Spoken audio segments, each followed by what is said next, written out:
Hello friend. Sociology with Guru Dixit channel में स्वागत है। 2024 आ रहा है। आज 30 तारीख हो गई, कल 31, फिर 2024। 2024 में क्या बदलाव देखने को मिलेगा, इस पे आज हम चर्चा करेंगे। देश की आधी आबादी महिला सशक्तिकरण की रूपरेखा विगत 5-6 दशकों से चल रही है और महिलाओं को सशक्त करना, उनको हर क्षेत्र में आगे बढ़ाने के लिए सरकारें प्रयासरत हैं। महिला आरक्षण बिल भी पारित हो गया, लेकिन इनकी स्थिति क्या है, 2024 में क्या होगा, एक सर्वेक्षण हुआ था, उसके आधार पे मैं चर्चा करूंगा कि इनकी जगह क्या है, इनकी पोजीशन क्या है। 2023 में एक नई रूपरेखा तैयार हुई। अभी जो चुनाव हुए इसमें महिला वोटरों की संख्या सर्वाधिक थी और महिलाओं ने ही मध्य प्रदेश, छत्तीसगढ़ और राजस्थान में सरकार का चयन किया, सरकार बनाने में बहुत बड़ी भूमिका निभाई। 2024 में महिलाएं की स्थिति क्या है? वैसे भी भारत में महिलाएं काफ़ी नाम कमा चुकी हैं। Missile women Tessy Thomas, rocket women के नाम से हम सभी जानते हैं कि डॉक्टर रितु करियाल श्रीवास्तव, जिन्होंने चंद्रयान 3 की लैंडिंग कराई।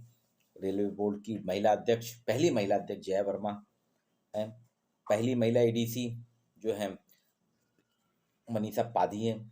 फांगनोन कोन्यांग ने एक राज्यसभा में नागालैंड की सबसे पहला इतिहास रचा कि उन्होंने सभापति का पद लिया। तो शक्तिशाली फोर्स की जो सूची बनती है उसमें भी भारतीय महिलाएं काफी आगे हैं। इंदिरा नूई भी है और भी कई महिलाएं हैं। उद्यमिता एक बेहतरीन अवसर के रूप में, एक विकल्प के रूप में आया है। आय के स्रोत बढ़ाने के लिए महिलाओं को उद्यमिता एक बेहतरीन विकल्प है। वित्त, स्वास्थ्य सेवा, शिक्षा, फैशन जैसे क्षेत्रों में व्यापारिक परिदृश्य पर महिलाओं ने अपनी अमिट छाप छोड़ी है। बैन एंड कंपनी के एक सर्वेक्षण के अनुसार महिलाओं के नेतृत्व में चलाए गए जो स्टार्टअप, महिला नेतृत्व में जो स्टार्टअप चल रहे हैं, वो पुरुष उद्यमियों के नेतृत्व में चलाए गए स्टार्टअप से 35% ज़्यादा रिटर्न दे रहे हैं। सरकारी पहल भी चल रही है, डिजिटलीकरण भी हो रहा है। 2024 में डिजिटलाइजेशन और जागरूकता महिलाओं को काफ़ी आगे बढ़ा रही है। महिलाओं की भागीदारी से ऐसा माना जा रहा है कि 2024 में आर्थिक विकास काफ़ी तेज होगा।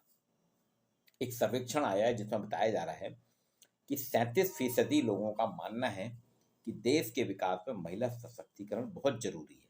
37%, हालांकि संख्या कम है, इसको 50 से ऊपर होना चाहिए। 42% लोग मान रहे हैं कि आर्थिक रूप से आज भारतीय महिलाएं सशक्त हो रही हैं। अब इसमें अलग अलग सेगमेंट हैं। महिला सशक्तिकरण का उद्देश्य क्या है, इसके बारे में जो हम चर्चा करते हैं, तो 21% का कहना है कि महिलाओं में आत्मविश्वास का संचार करना, उनको आत्मविश्वास उनका बढ़ाना, ये 21% का मानना है। 37% मानते हैं देश के विकास में महिलाओं का योगदान होना चाहिए, बहुत जरूरी है। 20% समाज के संतुलित विकास के लिए महिलाओं को सशक्तिकरण करने की बात करते हैं कि महिला सशक्त होना चाहिए समाज का, तभी संतुलित विकास होगा। 12% कह रहे हैं अर्थव्यवस्था में इनका योगदान बहुत महत्वपूर्ण। अब किस किस क्षेत्र में सुधार होना चाहिए, महिलाओं को सबसे अधिक किस क्षेत्र में सुधार की आवश्यकता है? 46% कह रहे हैं कानूनी क्षेत्र, लीगल, कानूनी। 28% का मानना है कि आर्थिक क्षेत्र में। 19% तकनीकी क्षेत्र में। 7% सांख्यिकी स्टैटिक्स में मान रहे हैं कि इनको सुधार की आवश्यकता है, इनमें यहाँ पे मिलना चाहिए। फिर सबसे अधिक निवेश, इन्वेस्टमेंट महिलाओं का किस क्षेत्र में होना चाहिए? 47% का मानना है हेल्थ केयर में महिलाओं का इन्वेस्टमेंट होना चाहिए। 22% कहते हैं फूड इंडस्ट्रीज में महिलाओं का इन्वेस्टमेंट होना चाहिए। 19% आईटी डेवलपमेंट में और 12% ग्राफिक डिजाइनिंग के लिए बात करते हैं। महिलाओं के लिए बेहतर क्या है? 29% का कहना है कि जो भी निर्णय हम लेते हैं, डिसीजन मेकिंग में, निर्णय में भागीदारी महिलाओं की होना चाहिए। 29% कह रहे हैं। 42% कहते हैं आर्थिक रूप से महिला को सशक्त होना चाहिए, तभी महिलाओं का भविष्य आगे बढ़ेगा।